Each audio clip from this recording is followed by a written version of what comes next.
I'm glad you can all join us today. My name is Lindsay Kirkland. I'm the Senior Climate Change Education Manager at Climate Generation. I use she, her pronouns, and I'm joining you from Wabanaki and Abenaki lands, which you might know as Vermont. And although you can't see them on screen, I'm joined by staff from Climate Generation and NOAA's climate program, and I want to send them a big congratulations and thank you for all their hard work and support planning this amazing event. I really can't thank them enough. Summer Institute supporting staff, if you're here and you want to say hi in the chat, I encourage you to do so. We're also joined by our Institute cohort leaders. We have folks from 19 organizations who participated in a series of collaborative conversations over the last 7 months to plan this event. We really couldn't have done it without you and your diverse perspectives, experiences, and expertise. I just want to send a huge thank you to you as well. Feel free to jump in and say hi in the chat.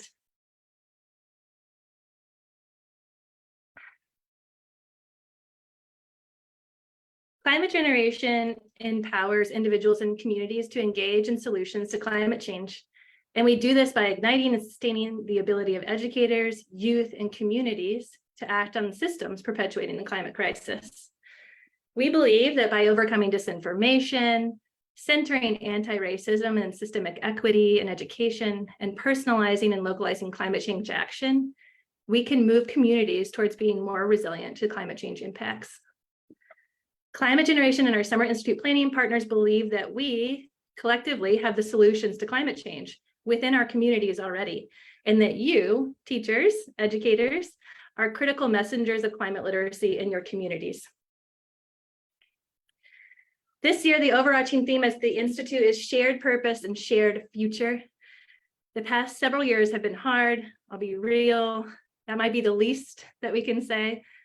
It's been isolating and frustrating as teachers, I'm sure, challenging for students and parents, and just a general time of hardship for everyone. And although the majority of us are not in person at this event, we are drawing strength from one another just from being in the same place virtually, and we are thankful to have you in this space. People throughout the world are showing up to advocate for causes that matter to them in peaceful and smart ways. Our work to bring climate change education to every learner brings its very own specific and unique challenges. Depending on where you are, teaching climate change may be easy and welcome from people, or it may be deemed inappropriate or just not real. Some of you have support from your peers and administrators, and others are being told not to use words like climate change, equity, or justice. No matter where you find yourself, remember you have a community of like-minded educators here with you at this event this week. And together we can find the solutions to the challenges you're facing.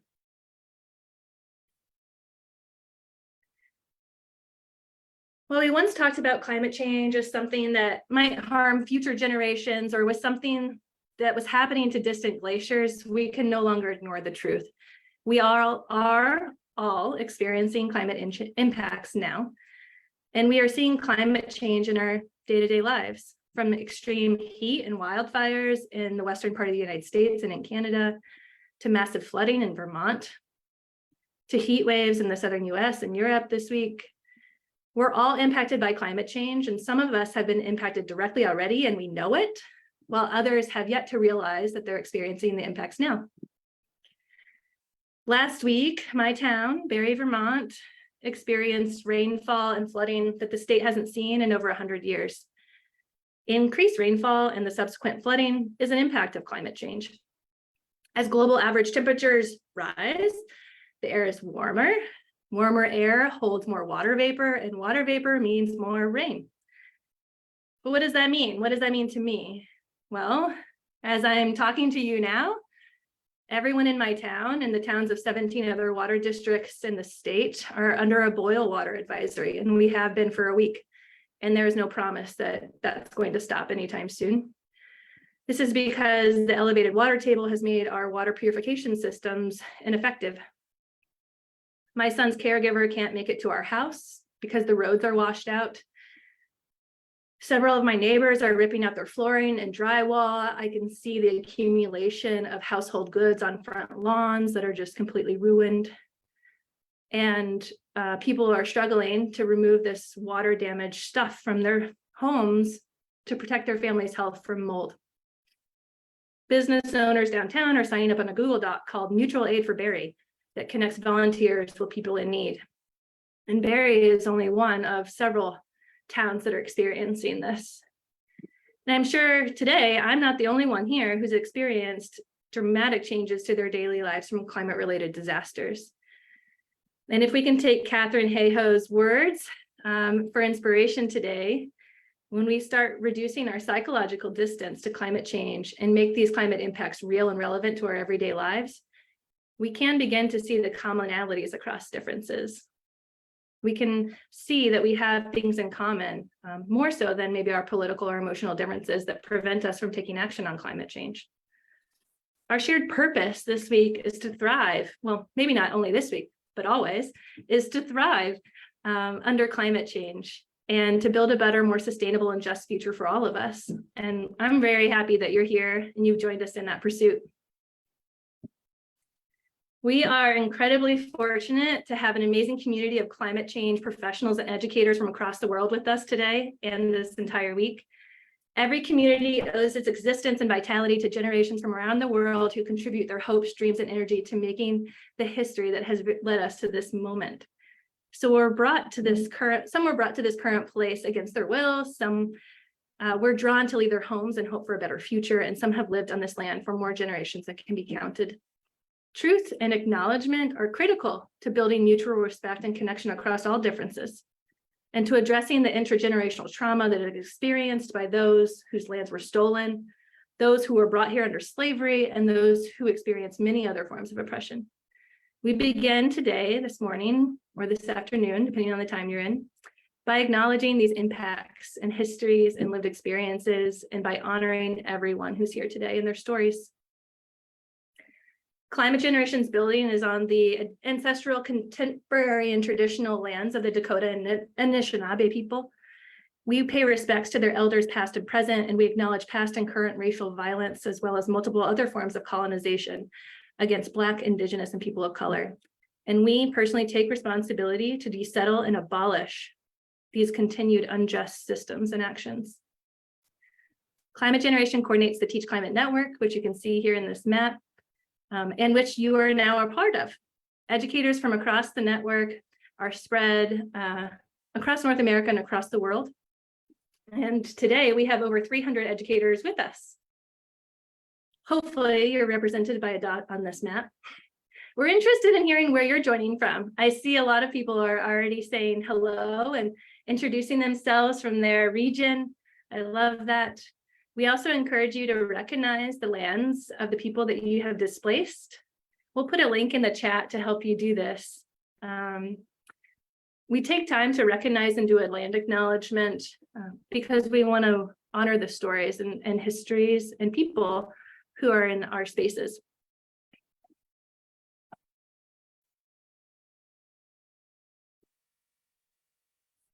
As you do this and as you share what lands you're occupying, take a moment to consider what brings us together today.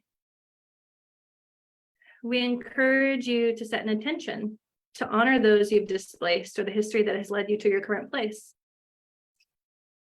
That could be recognition of your family's history, other histories that you know are important to your ability to be here today. Send gratitude to people that have made this possible.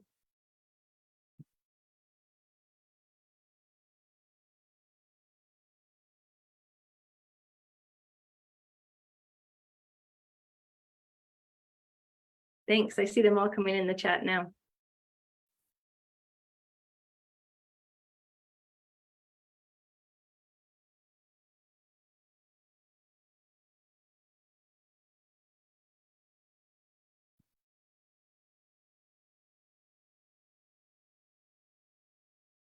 It's great to have the chat just populating like a Rolodex. Thank you.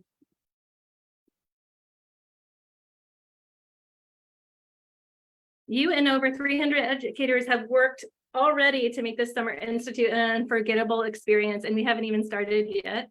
Over the past many months, Climate Generation staff have connected with you all through email, listening calls, and in-person meetings to plan this event. And you have all put your hearts into this effort, and we thank you for being a part of this work.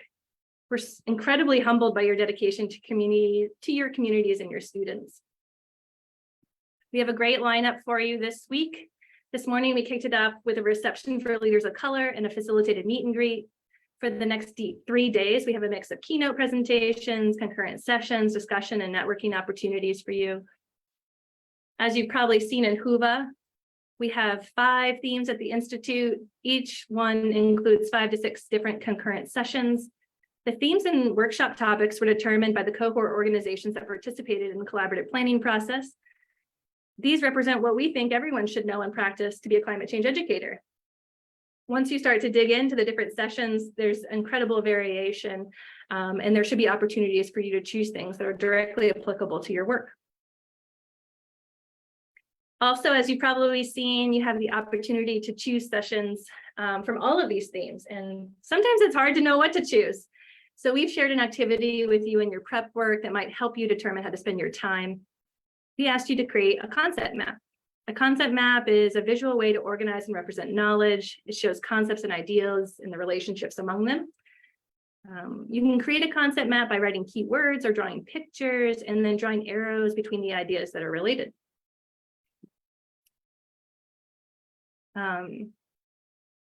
This year, we encourage you to work on your concept map throughout the Institute. We offered a central graphic for you to organize your concept map around, which is the bicycle model for climate change education. If you want and are inspired to use something else like this tree we see here, you're more than welcome to do that. And this year, we're excited to do some free giveaways. We've got some prizes to send out, and there are a number of opportunities for you to be entered into a raffle to win. For instance, during this keynote, everyone who's here right now is entered into a raffle to win some Climate Generation swag. There's a few other things that are listed here, and I'll post announcements about these throughout the different platforms that we have available to you. One thing you can do, if you happen to have a Teach Climate t-shirt today or anytime this week, you can post a picture of yourself in that t-shirt on social media. Instagram, Twitter, and Facebook are all great. You can use the hashtag SICCE23 or Teach Climate, and you'll enter yourself into a raffle. If you don't have a t-shirt yet, that's okay. They're available for purchase. We won't be able to get them to you by the end of the Institute, but we'll put a link in the chat where you can go and buy one if you want to.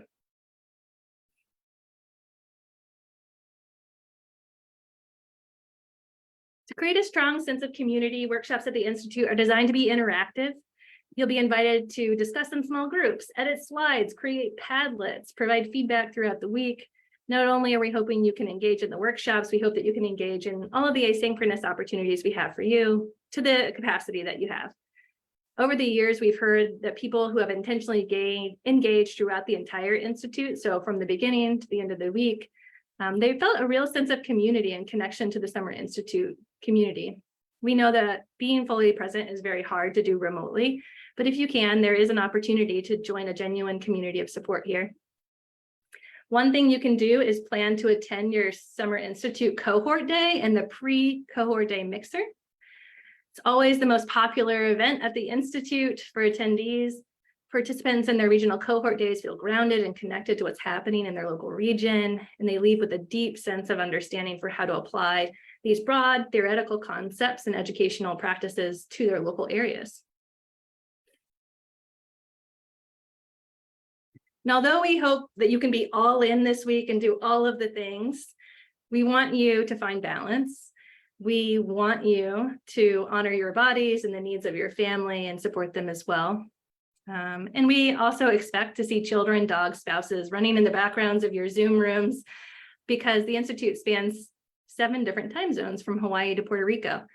You might be eating breakfast, snacks, or lunch at different times during different sessions. We understand that. We do hope you're able to turn on your videos at different times, particularly during the interactive components of workshops, but you can keep your video off when it makes sense, like during this presentation. So in the spirit of that, before we start the panel, we're going to take a moment to check in with our bodies. You might have done a lot already this morning, I'm not sure. What's happening with your body? What's your body telling you it needs? After you check in, maybe do a couple stretches to reawaken your sore or contracted muscles, hop up to get a drink of water or a quick bio break. Because in just a minute, I'm going to introduce the panelists for our first plenary panel. And then we're going to jump into that.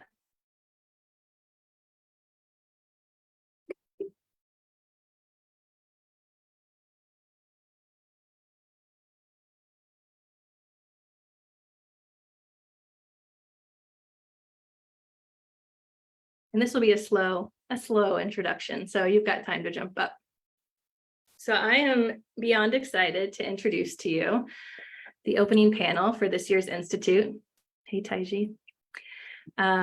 This panel is called Celebrating State and Local Leadership on Climate Change and Climate Justice Education in K-12 Education. And the past several years, like I mentioned before, have been ones of turmoil and triumph. There have been an uptick in the frequency and intensity of weather events that are connected to climate change. We've seen impacted communities from around the world. People and properties have been lost, not only to prolonged episodes of heat and rain and snow and flooding, but also extreme weather events like wildfires and heat domes and hurricanes and flash flooding. And as communities experience these things and respond to these disasters, they are banding together to effectively prepare and recover from these effects. Simultaneously, although we don't always see it in the media, communities are rallying and advocating for states to adopt climate-related policies and climate action plans that increase access to things like emergency shelters or more sustainable energy sources, better energy infrastructure.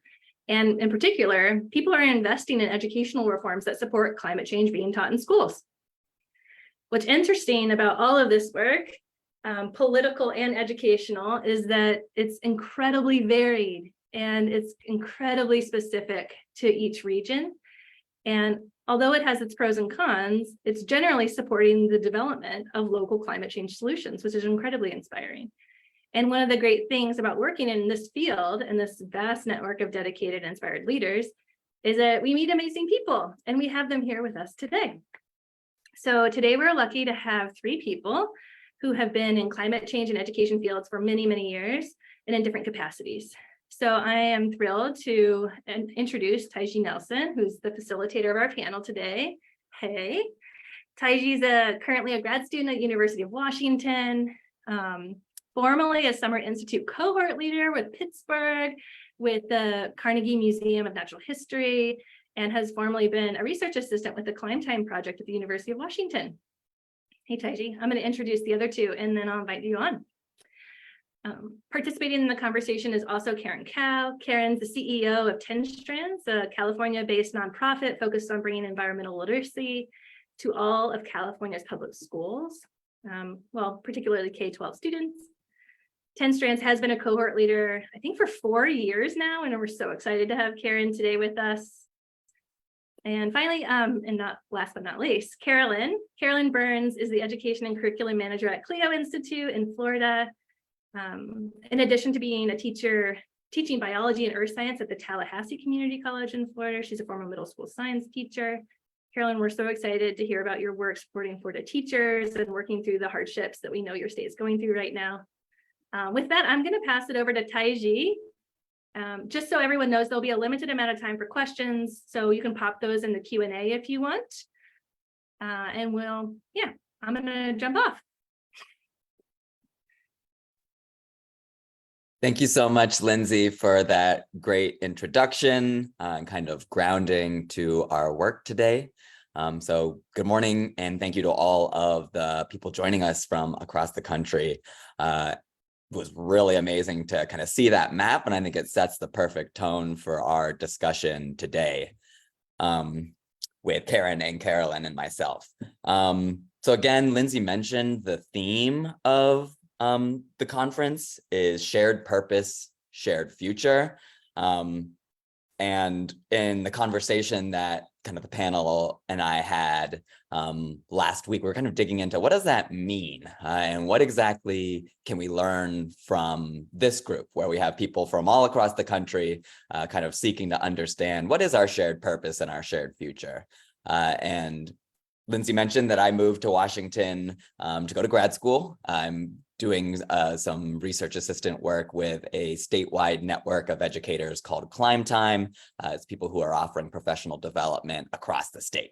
And we know that sometimes shared purpose and shared futures in a state, sometimes that looks like doing the same thing. And sometimes it looks like doing things differently. So I'm hoping in this discussion, we can hear from Karen, who's doing work with 10 Strands in California, Karolyn, who's doing work with the Cowe Institute in Florida. We're kind of getting a discussion of what is our shared purpose? We know that sometimes it looks like supporting one another, working really closely, doing things similarly. And sometimes it looks like something completely different. What works in one place doesn't necessarily or shouldn't be picked up and plopped down in another place. So through our discussion, we're hoping to really highlight stories. What is it like to be working in climate education in our community? Lindsay, I loved your intro to place and the way that Vermont is experiencing climate change right now. So I'm going to ask Karen and Karolyn to introduce themselves in just a second, kind of talking about where they are and kind of how climate became a part of their work. But as with all good things or like hard questions I called my mom last night and was like, Mom, I'm like running this panel. What do I do? What question would you ask? And she was we got in kind of a bit of an argument over it because I was like pushing hard, being like, we can't just only be hope. We need to really like sit in with like the hard parts of it. And at the end of this discussion where it got tense, she reminded me, she was like, well, I just read a really good article about how in COVID times, a lot of people are working from home. So there's these office buildings that are sitting empty. And she's like, I was reading this story about how they're using that open office space to grow food. So they're like doing aquaculture in office spaces. And so these like office buildings are being turned into like these towering farms, essentially. And again, that works for some places, doesn't work for others, like getting into the nitty gritty, we need to. But she said something that made me think. She said, now that's an idea we can all get behind. And again, I don't think every single idea needs to be something that everybody does. But I was like, there's some magic there when it's like, that's the idea we can all get behind. So in our questions today, Karen and Karolyn, I'm hoping that's kind of a thing is like, where are we different and where are we the same? Where's our shared purpose? Where's our shared future? And how does that show up in your lives? So that's the vibe for me, at least. But again, like, this is a discussion for all of us, but that's my grounding.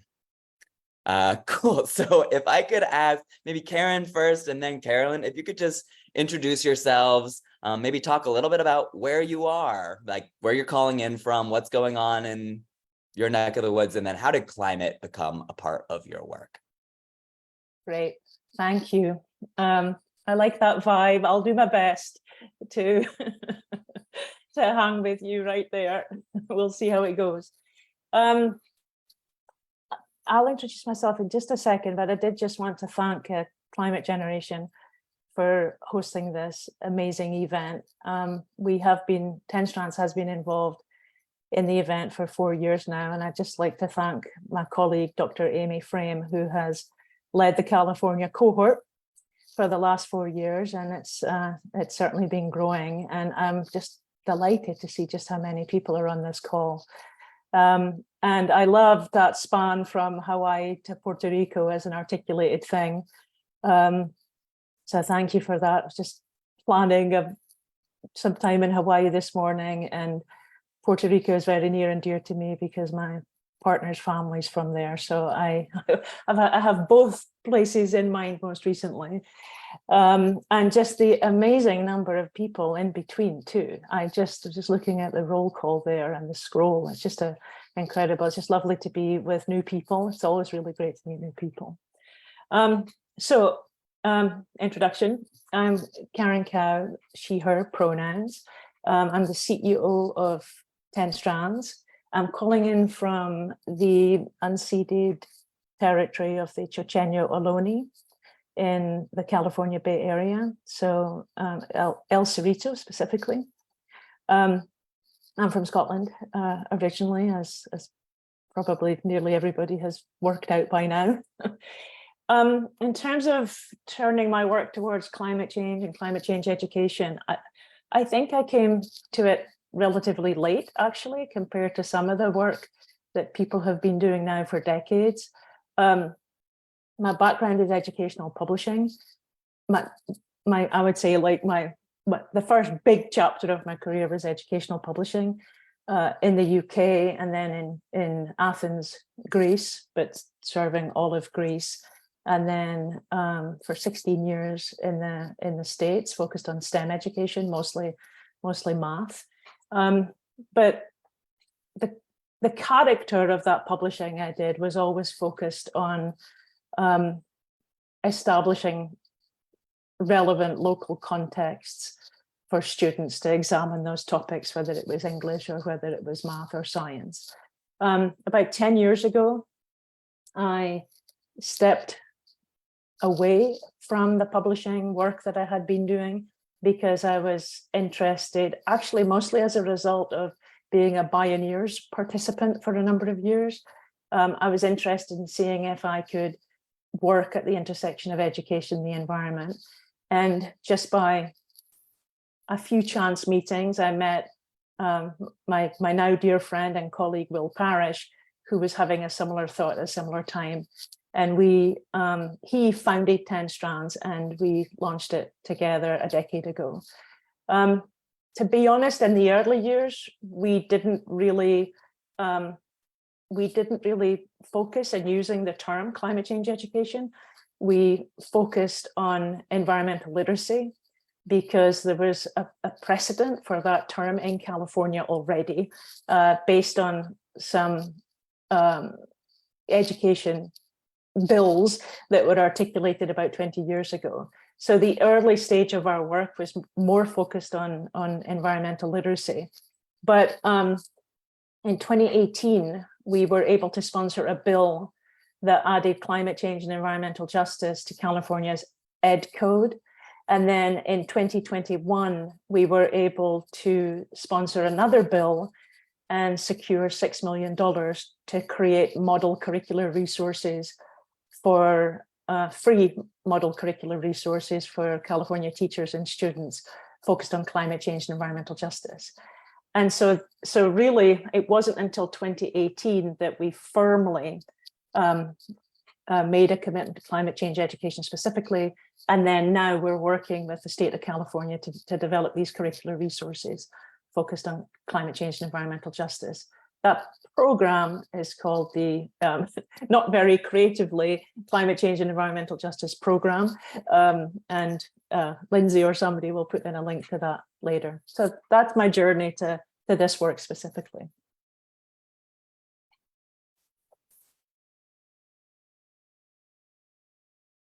Karolyn, I'll just pass it over to you in the studio. All right, sounds good. Thank you so much. Hi, everyone. I want to start out by thanking Climate Generation for putting this together, all of you for being here, and my organization, Cowe, for providing this opportunity for me. So thank you. My name is Karolyn, and I use she, her pronouns. My role is Education and Curriculum Manager at the Cowe Institute, which is a nonprofit, nonpartisan organization focused on climate and environmental justice, advocacy, and education. I know that's a bit of a mouthful.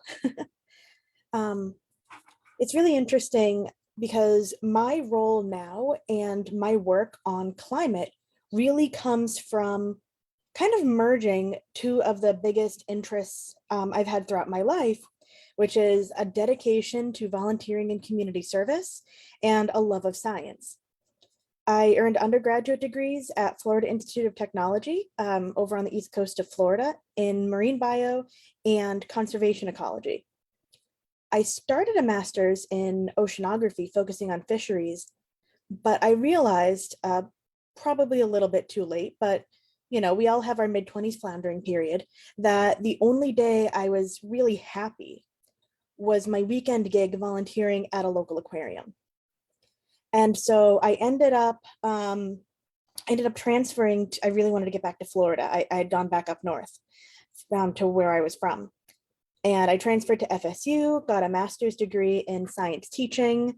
And I was juggling a couple different roles, doing marine science outreach through FSU, doing some curriculum development as a grant contract at FSU, and teaching as an adjunct professor in biology and earth science at my local community college. When it comes to my philosophy, I want to make a confession. When I first taught science, I complained about some of the writing and math focused learning objectives because I said, I don't have time for that. I have a lot of content to teach. You can all just give me the, tisk tisk now. And what I learned through a lot of it came through my informal education work with various FSU programs and through, my master's coursework was the understanding that science is so much more than that. And we need to teach it as more than that. That science is a set of facts that we learned from a process, and the process is just as important. It's a way of observing things empirically and looking at the world and using logic and reasoning to explain what it is that we are seeing. And I think a lot of the disconnect from folks when it comes to climate issues is that they are not given the luxury of that kind of scientific education, of gaining that kind of knowledge. Because when they see the false experts, one person says this, one person says that, if they don't have a grasp of how do we know what we know? What is the scientific process like? Why do I trust what these scientists are saying about things? When we connect it to their lived experience, and I've been doing a lot of work recently on incorporating citizen science and civic engagement into the scientific process and using that to get people on board with not just climate, but STEM as a whole. And I just saw someone in the chat, yes, science is a social process. It is both conducted by people who live in a society and it impacts the people who live in that society. So for one of the examples I gave is that, I remember being in middle and high school and seeing that we had a robotics club that was focused on BattleBots. And we had a coding club that really only talked about making video games. I understand what they were trying to do. I'm not here to knock my teachers, back in the 90s and early aughts here. But I had no interest in any of that. And no one explained to me that unmanned underwater vehicles were also robotics, and that if I got some training in robotics, that could really help me, or just how much coding is involved in ecological modeling in saving those animals I cared so much about. And if we want students to be engaged with this, if we want them to be the next generation of not just scientists, but scientifically literate leaders, if we want people to be able to read a newspaper article and say, this is why science is important, this is how it applies to my life, and this is how I potentially could take part in it, we need to show them that relevance. So many kids, most of the kids that I've met really, have a really strong and innate sense of justice and fairness. And when we bring them into climate and we talk about environmental and climate justice, when we start in elementary school saying, climate change causes more impact with regard to heat waves, and trees help cool down our neighborhoods. How many trees are in, Susie's neighborhood? How many trees are in Raquel's neighborhood? How many trees are in Jose's neighborhood? They notice those differences, and we need to capitalize on that. And I realize that this is more about my philosophy than my my resume, but I honestly, as I've moved through these different roles, I started out in, as I said, elementary, middle school, doing, working at senior centers, helping tutoring, picking up trash on the playground. And it wasn't until I started working at Clio that I was really able to bring together my altruistic sense of what do I need to do to save the world? Not really getting to the whole world, but I'm working on a pocket of it and bringing that together with my curiosity and love of science and love of nature. And there isn't enough overlap, I feel, between the STEM technology focus and, you'll often have a science club and an environmental club in the school, and there will be little to no overlap. And I think that if we want to move forward where we have folks who are caring and engaged about the science and on the impacts and on the fact that the climate crisis is just as much humanitarian as it is environmental. I think we need to do a much better job of bringing those facets together. And that is basically the goal of, a goal of my life's work at the moment. As Taiji mentioned, with regard to the states, that is particularly difficult in Florida right now, is incorporating some of those justice elements. But I honestly think that if we don't take this approach, we're never going to get the folks on board who need it most. Yeah, thank you, Karolyn and Karen. I think you both kind of provided like an insight into like what does your work look like on the ground? I think Karolyn, your work as an adjunct professor, I'm like really curious about like the idea of like, okay, you have students in your class and then they're going to go off to a lot of different places. How do you like, how do you think about them? And Karen, I think your work particularly engaging with policymakers and like, how do you get something to be adopted across a whole state? Like, how do you think about framing? And so just like, I'm curious to hear from you all, just like, what does the conversation look like on the ground? Like, what are educators, like what questions are they wrestling with, and young people, or just people like your audiences generally? I think a lot of times in climate education, we focus on young people, but we also need to be thinking about how we're engaging adults and policymakers and people in different fields of work. And so I'm just curious about like, what are the questions you're hearing from educators, young people, or other people that you work with? Maybe Karen, I'll kick it to you first. And yeah, thank you. I think it's a very interesting question because I live in a very big state. The system that we're working within has 5.8 million kids in it. 1,000 school districts, 58 county offices of ed, 300,000 teachers. And so I was looking at this, I was thinking this morning, I was looking at where climate generation was based, and I noticed it was in Minnesota. And I thought, I wonder if Minnesota is about the size of Scotland. And Minnesota is about the size of Scotland in terms of population. And I've always said, people say to us, why don't you move out of California in terms of where you do your work? And for me, California is 8 times bigger than the country that I grew up in. And there are more children in LAUSD than there are in all of the schools in Scotland. So California is plenty big for me, right? And then, how do we bridge what's happening in classrooms and with students to what's happening with our State Board of Education and California Department of Education? And it's harder in a bigger place. And so what we tend to do is position ourselves alongside the system of support for education in California by making sure that we're in relationship with the members of the State Board of Ed, the leadership of the California Department of Ed,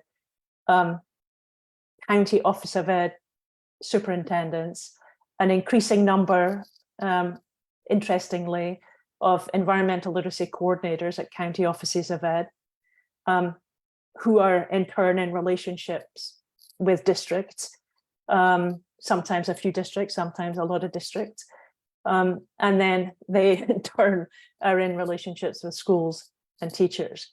And so it's an interesting tension for an organization as small as we are, where we have to think about how to place ourselves in that ecosystem. I meant to also say that we pay attention to some of the world-class non-formal providers of environmental education in California, community-based organizations. And so, and also, it's a big system. And also we have established a good relationship with the schools of education within the UC, University of California system, and the CSU, the California State University system. So the way in which we understand what levers could be pulled in order to advance this work through a system this big is to not be inside any one of those containers, but to sit alongside all of it and not forget the policies of the governor and not forget the policies of local school districts, because California is local control, and not forget the educators and of course the students in classrooms. So it's complex, but I think because we've chosen to not be in any one of those places in particular, and because we've deliberately chosen from the beginning to sit alongside it, to partner strategically, I think it's meant we've been able to do quite a lot given our size against the size of the state. If that makes sense. Yeah. Before I boop it over to Carolyn, I just wanted to ask, Karen, I think that your answer, you talked about like California's plenty big for me when I look at it compared to Scotland. You talk about you don't want to put yourself in any container and you don't want Right. to lose sight of how do you not lose sight of yourself? And do you like have any like stories or advice about just like, and this is how like when I'm bouncing from these different containers and different groups and different communities, like this is where I'm like, can set my own way of doing things or my own way of seeing things aside? Or when do you like, oh no, I need to show up as myself? That's a great question. I think I once read a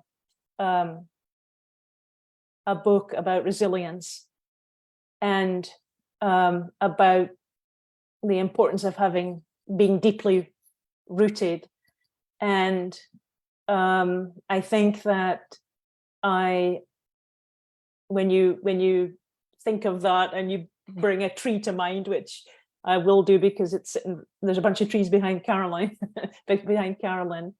you know, if you have that rootedness in the community that you're in, and you have a strong trunk as a result of all of the ways that you're in relationship with people around a common goals, then all of the buffeting around that happens in the upper canopy is something that you can deal with because of the trunk and because of the roots.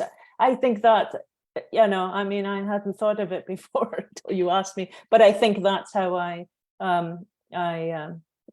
let's say, stabilize myself around all of this. Yeah. Is there something in particular that's like, this is the thing that I always hold true? Or like, this is one of the, something that comes to mind as a thing that's like, this is what I stand for. Oh, children. I mean, the education of children and supporting children in their citizenship. I mean, at the heart of it all, for me, there's all the intellectual stuff that's easy to sit with day by day, but I really always ask myself, you know, are we centering children? Are we centering equity? Are we centering children in the choices we're making? That's really where I sit. Yeah. Thanks for digging that up. I forget when I'm looking at spreadsheets a lot. Agreed. Like grad school for me, like entering into grad school, just like not being out on the land with people and having to like seek it out more than just being a part of the job. It's like a nice, you got to keep your one foot in the education world, I think, to be good in administration or research or anything. Right. Thank you. Yeah. Thank you. Karolyn, same question to you. Just like, what are you hearing from educators? What are you hearing from youth? And then just like, if anything from what Karen was talking about resonates, yeah, we just love to hear about what your work looks like and what you're seeing in your community. I did want to, you know, sort of pick up on that last thing you said, keeping one foot in the classroom. That's a big reason why, even if it's online and evenings at this point, it's really important to me in my role that I continue teaching. For me, it's at the college level, but I don't, every teacher has sat through professional development run by someone who spent a few years in the classroom a decade or more ago and just is not in touch with what's going on right now. So I want to always make sure that I love seeing the clapping hands. We've all been there. So that's really important for me. I will say honestly, when it comes to being grounded, that what you are seeing right now, I am more dressed up and covered in less cat hair than I am in my personal life. But this is exactly who and how I am in my personal life. So as far as being, being rooted and grounded in community, I help plan protests as a hobby, basically. For me, the bigger problem is learning how to take a break from it, because rather than how to stay connected to it. I find that to be a lot more difficult personally. As far as teachers go, right now, to be perfectly honest, the primary emotion I receive from teachers is fear. There's been a lot of legislation passed in Florida over the past couple of years. The Stop Woke Act determines that the DeSantis administration was asked when this was challenged in court, what they defined as woke. And please go ahead and look this up. I promise it's true. I'm paraphrasing, but they said the definition of woke was the recognition that there are systemic injustices in society and the need to address them. I didn't think that I was going to agree with the DeSantis administration about the definition of woke, but I do. It's just that they seem to think that is a problem, and I think that's a problem in a different direction. So we offer these free, we often even pay stipends if we're able to, professional development workshops for teachers. We call it Climate Across the Curriculum, and it's all about incorporating these climate issues. And some folks were talking about, life is interdisciplinary. This is very much interdisciplinary. We need the ELA teachers to help us with media literacy and writing letters to elected officials. We need the social studies and civics teachers to talk about how we implement solutions. We need the math teachers because understanding, statistics and averages is really important. And we want to get them all on board. What I found when recruiting for these kind of events is that if you can have an actual conversation, it doesn't even need to be face-to-face, it can be via email, with these teachers of other subjects, particularly humanities. Once you explain it to them, they are all on board, but they'll see climate and environment in the title for a workshop and think, oh, well, that's not for me. So that is something that we have had some trouble getting over that hump. If anyone in the comments teaches in any of those other disciplines and have some ideas, I'm always happy to hear them.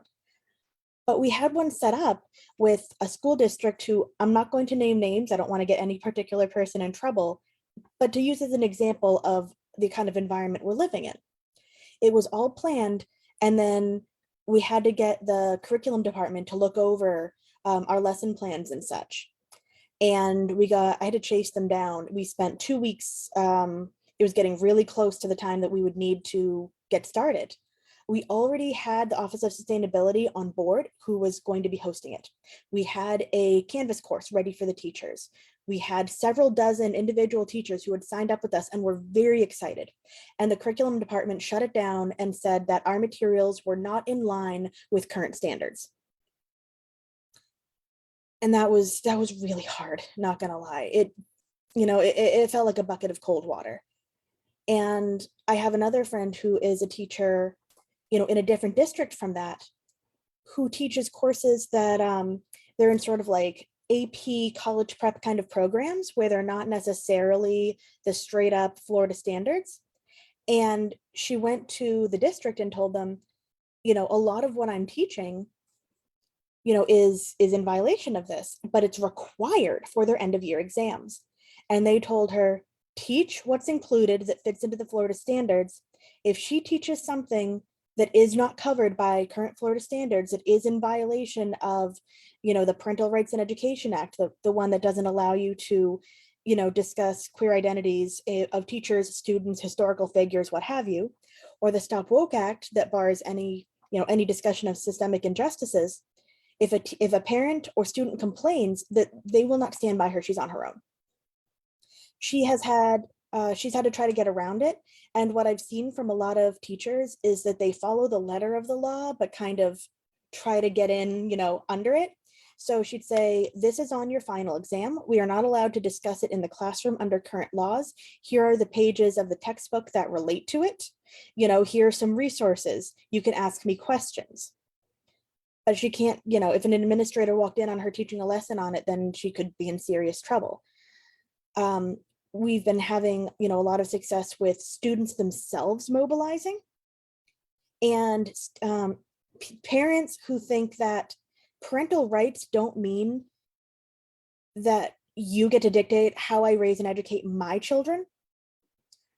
Teachers and students are going to school board meetings and speaking up, and it's very much on a solidarity grassroots level, because they have mortgages or rent to pay and families. And as much as we all want to say, let's be the kind of person who puts it all on the line for what we believe in, that is a very privileged take.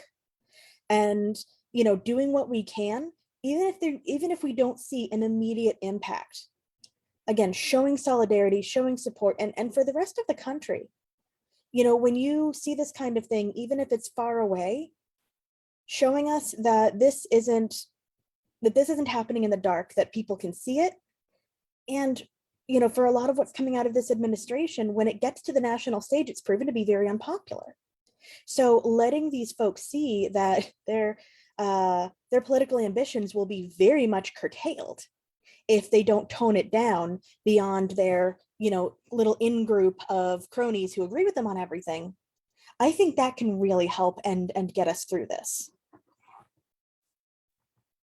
Yeah, thank you so much, Karolyn. I think based on the chat and some of the Q&A questions that are coming in, and just me personally, and I know from our discussion before, this is something that we as a country are grappling with, right? It's this is so big in my mind, what do we say to the Stop Woke movement? And just not even in a, what if it's on a personal level, but also on a societal level, right? What do I say in these conversations or these situations, or when I see it on the news? But then also how are we as a country? Someone mentioned Florida as a bellwether, and I'm curious about how that hit everybody else in the room, and just being yeah, is this the direction we're going? Does Florida mean something for where I'm from, Pennsylvania, which feels maybe a little bit more Florida adjacent than where I am right now in Washington State? But I guess I'm just wrestling with this idea you posed about just how do we respond when we know that, yeah, it's like you mentioned, it's a big point of privilege to be we should all be willing to lose our jobs because the planet's burning, which I believe that, right? I'm well, what are we doing it for if the planet we're leaving for our future generations and the planet we're all saying we're living in right now, there's flooding in Vermont, there's, floods in California, there's sea level rise and hurricanes in Florida. It's we can't afford not to. And yet I know I can't ask people, and it's just up to make your personal decision. So I guess this is all leading back to this question about whether it's a climate PD being, that's not for me, or the woke agenda. Why are people viewing it as that's not for me? Or I think many people view the woke agenda as that's actually against me, as whatever facets of race, white, for instance, white people who see the woke agenda or hear Black Lives Matter, which was a hugely formative time that kind of got me centered in what does resistance look like and what risks am I willing to put myself in? So I guess just from your point of view, what would you tell people that say climate education, well, that's not for me, or that's actually harmful to me, or the woke agenda, that's not for me? Where does your head go to be well, no, this is for you? Big question. So take any chunk of it, or just share where your mind goes.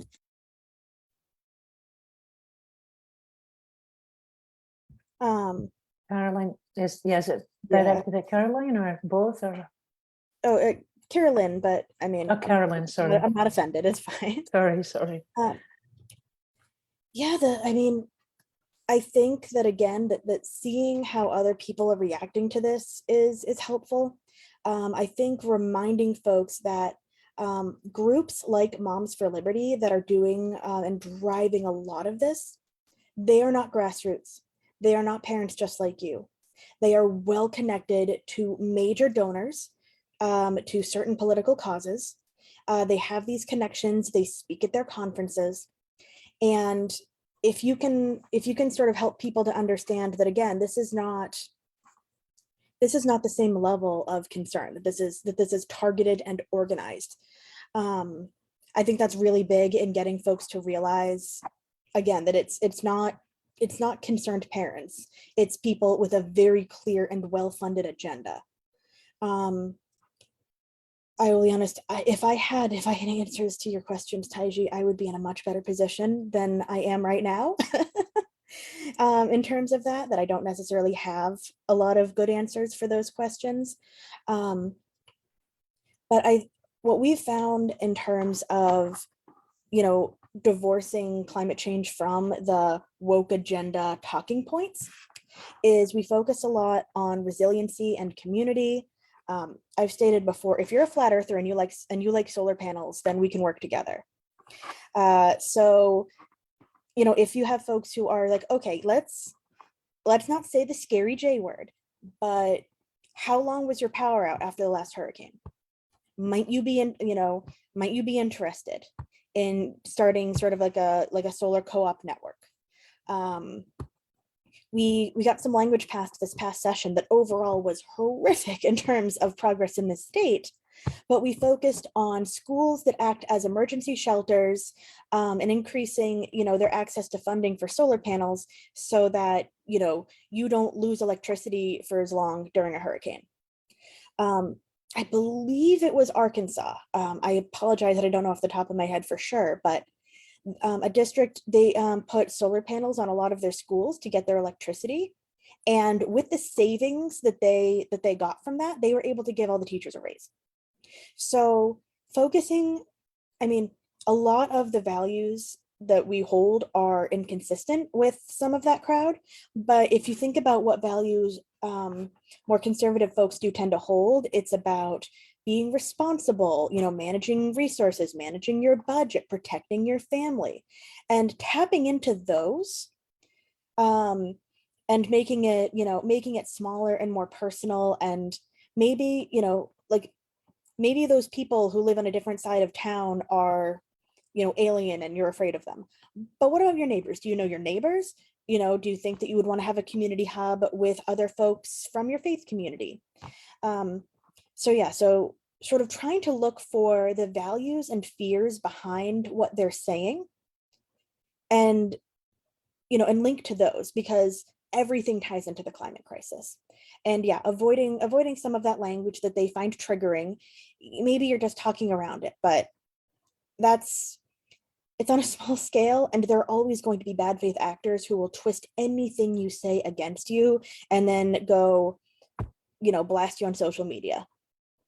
That's just always going to be a thing. But you can talk to reasonable people who've been misled if you kind of come at it where you speak their language. And that's where we've had the greatest success.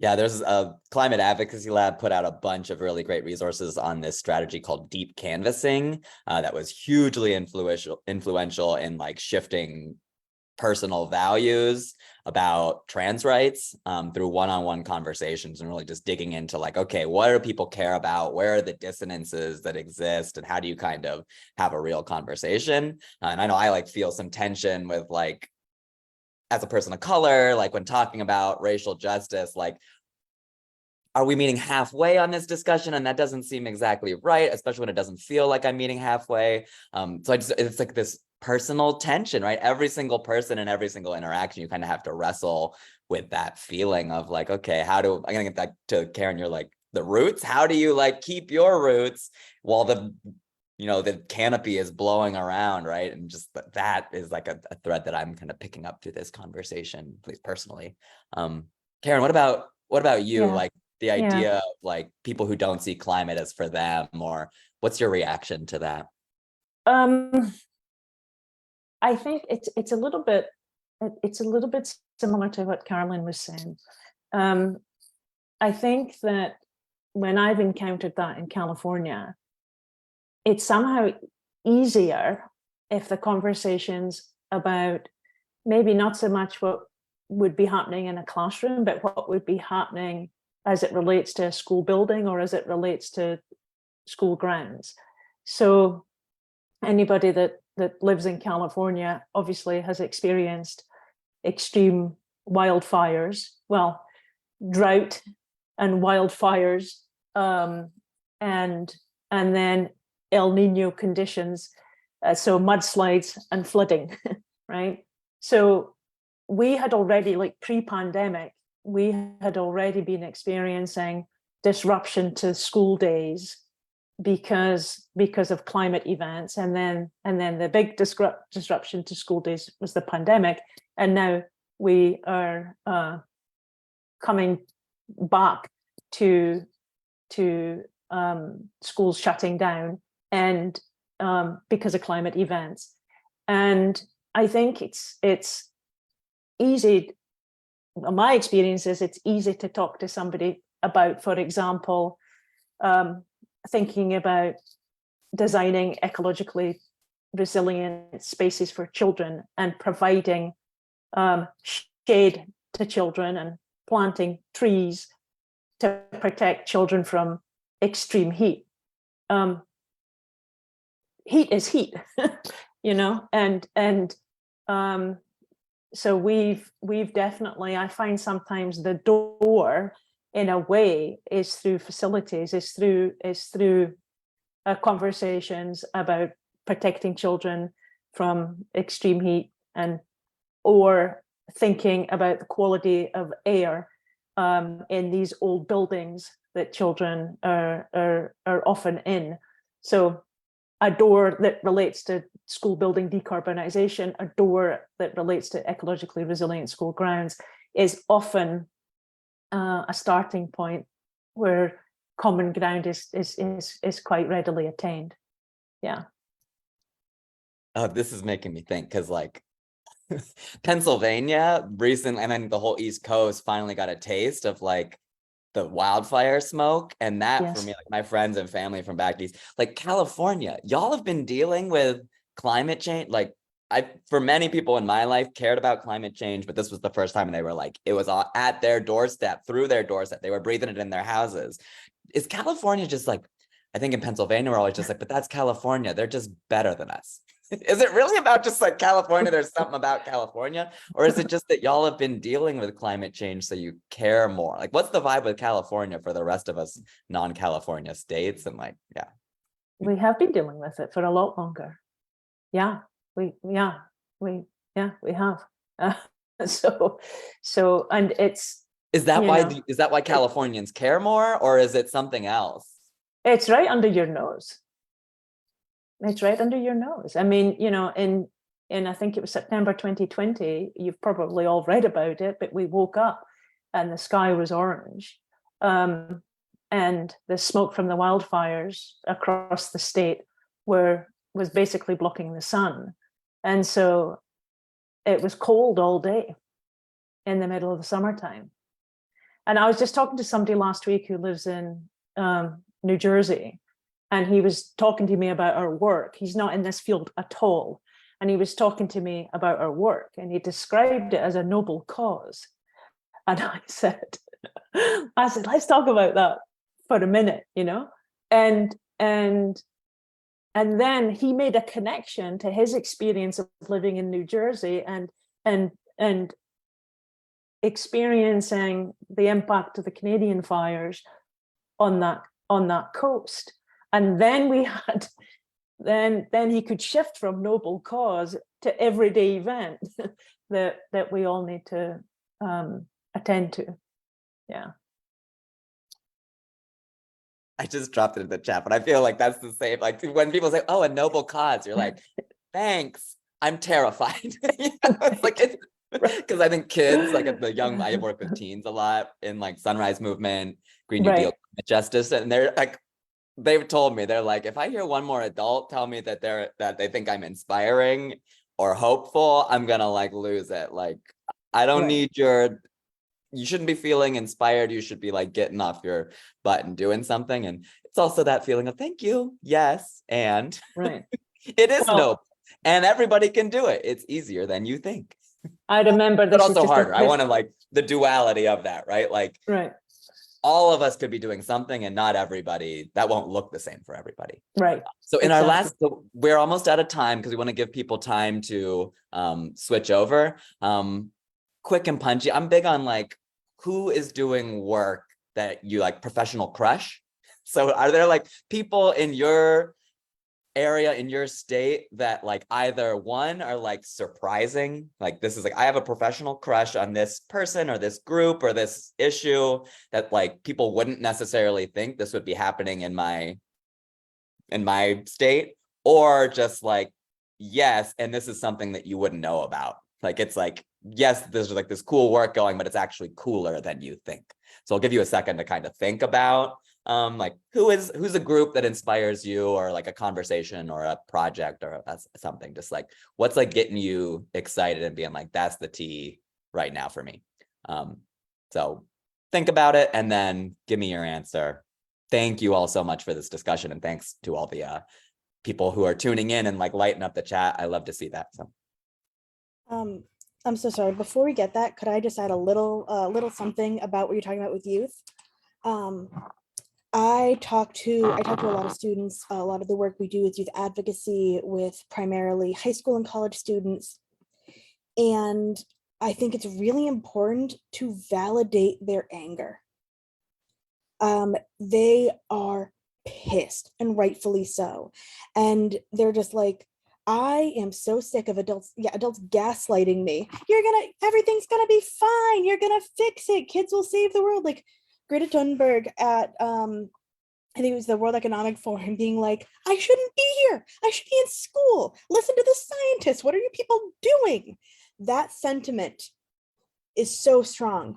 And, we need to, we shouldn't be trying to talk them out of their anger. We don't want it to turn into despair. We want it to turn into action. You need to point them to where they need to go, who they need to talk to. And that's something that at Clio, we really make an effort to do. Oh, you have an issue with this specific policy in your city. All right, let's get you up in front of the city commission and you can talk about it. We have a clean energy resolution in Tallahassee, and we're supposed to be phasing out, fossil fuels, moving toward solar, Florida, Sunshine State. And I feel like sometimes like the left hand doesn't know what the right hand is doing. But we saw an advertisement for natural gas appliances and subsidies you could get for them put out by the city utilities. And we gathered up a bunch of high schoolers, and we shared that in the group chat. And yeah, they came up and just politely and professionally ripped into a whole bunch of city commissioners being like, we respect and are so grateful for the work that folks in city utilities are doing. And, we understand that it's their appreciation week, and, getting us back online after hurricanes is, if we're talking about a noble cause, here in Florida, I will say that's a noble cause. But what are you doing? What kind of messaging are you putting out? And I will kind of say, maybe in terms of like local people who are, inspiring, sorry to make this, about us again, but yeah, the Gen Clio advocacy youth who are working on writing legislation, who are speaking to mayors and city commissioners and county commissioners, who are, writing letters to the editor, who are getting published in their local newspapers, who are not accepting the answer of, when you're older, when you can vote, when you have no, we're here now.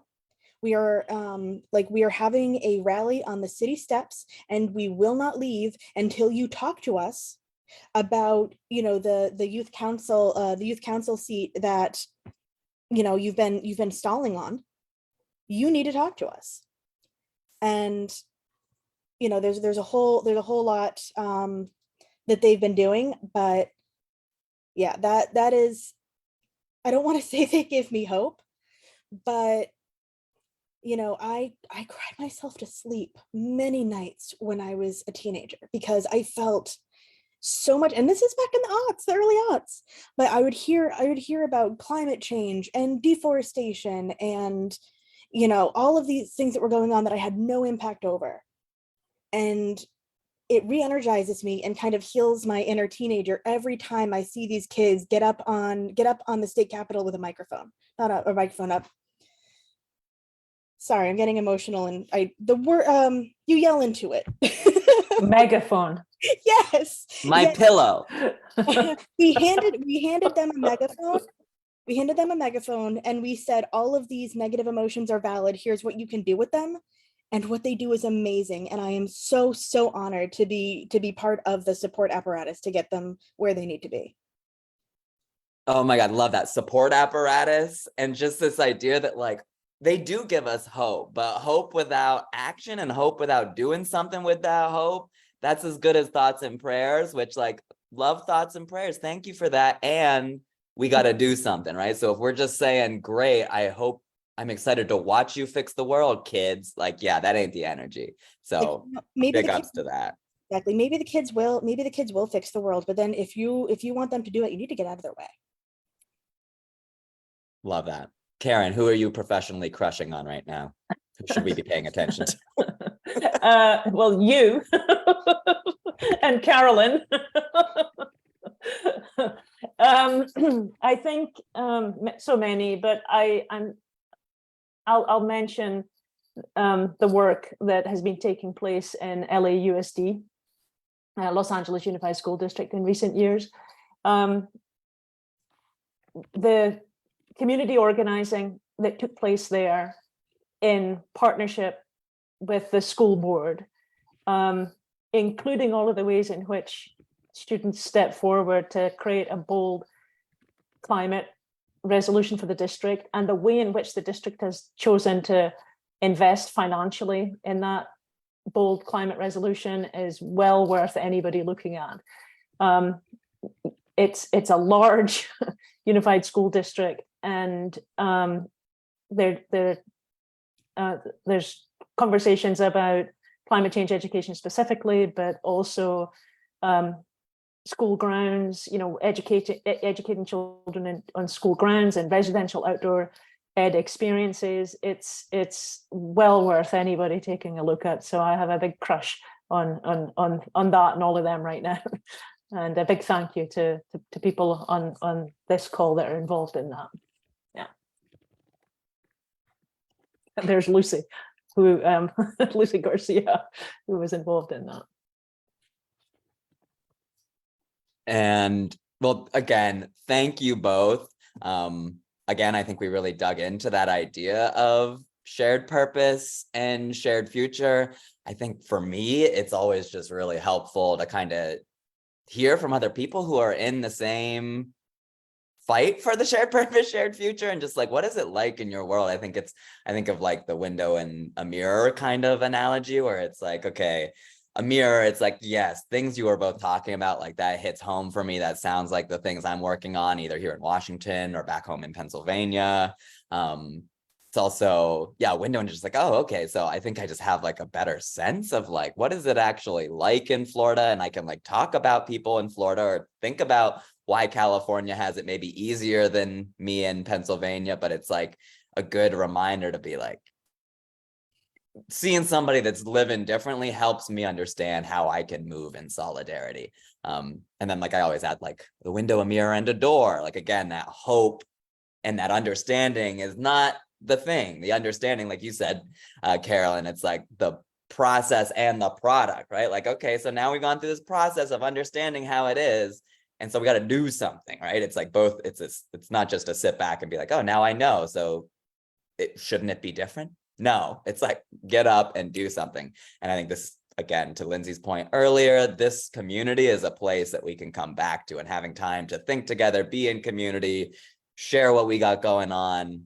That's the vibe for the Summer Institute. So with that, I think, yeah, Lindsay, passing it over to you. Thank you all for tuning in. My final plug, because it's my job. It's why I'm getting paid to be here. Climbtime.org is my link that I'll share. It's another example of a statewide educator network. I'll drop it in the chat. www.climbtime.org. Boom. It's another example. Again, we don't got it figured out. It's what's happening in Washington, but go there for inspiration. We'd love to hear from any of y'all. So, Lindsay. Yeah, thank you. Thanks, Karen and Karolyn, Taiji. Thanks for being here. I was like on the background, we're like pulling out testimonials, and I have to be honest, I had to share my final inspirational quote to something that Taiji said, which made me laugh and made me very happy. I love thoughts and prayers. I'll take them all day, but I need something to act on. I need you to do something. I just thought that was so great. And taking inspiration from all of you and from that quote and just thinking like, we really need to center our action and our work on what's meaningful to our communities. And that can look different no matter where you are and who you're working with, right? And it should. Like Karen talked about the vastness of her state in California and the diversity of the state. But we also know that there's diversity across different states, just like Karolyn talking about, Florida and then comparing California. But if we look at the district level across the entire nation, there's incredible diversity of experiences and needs. And so it's really up to each one of us to figure out what that need is for our community, for our students, and for ourselves, and show up and make decisions that support those needs. Karolyn also mentioned something about, finding bridges between people. And one way that as an organization that Strands does that is like they choose to sit at the intersections of the different communities that they're supporting, and they partner strategically. It helps them do more and accomplish more and meet more need. And I think if we think of that as educators can embody that same approach, where if we say, I'm going to sit at the intersection of my students' school needs, family needs, and my community needs, we can start to serve the different aspects of our intersectional identities. We can find real power in that and ground ourselves in lived experiences. And like I mentioned before, when we start to see climate change impacts on the day-to-day, we can bridge across those divides politically and emotionally. I think I wanted to say one more thing.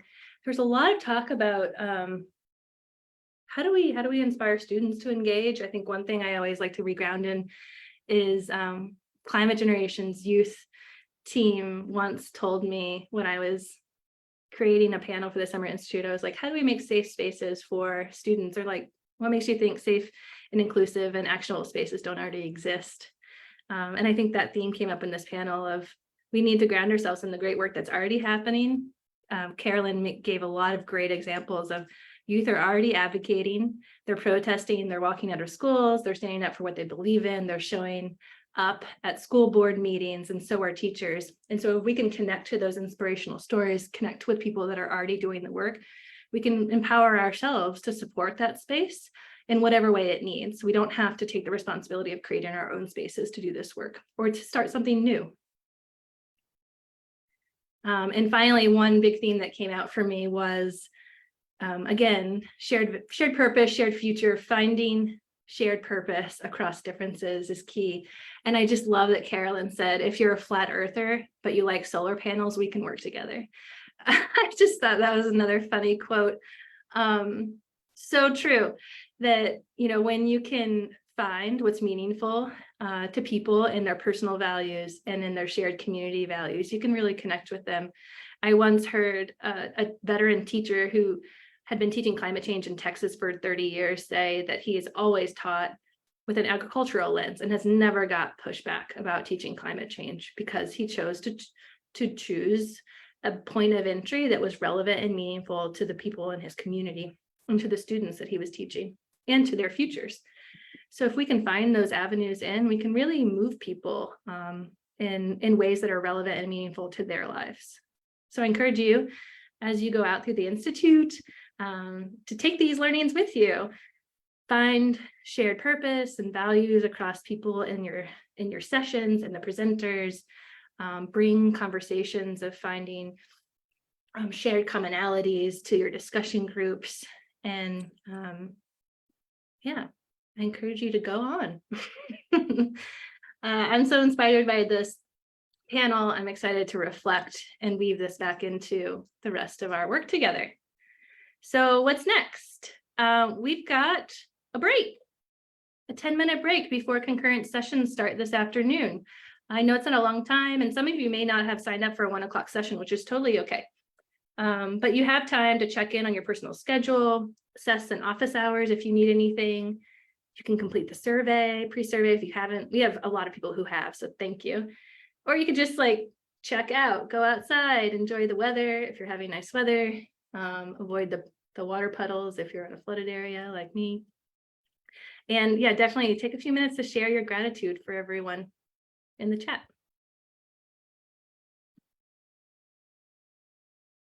And I'm going to stay here for just a few minutes to let those roll in. Thank you.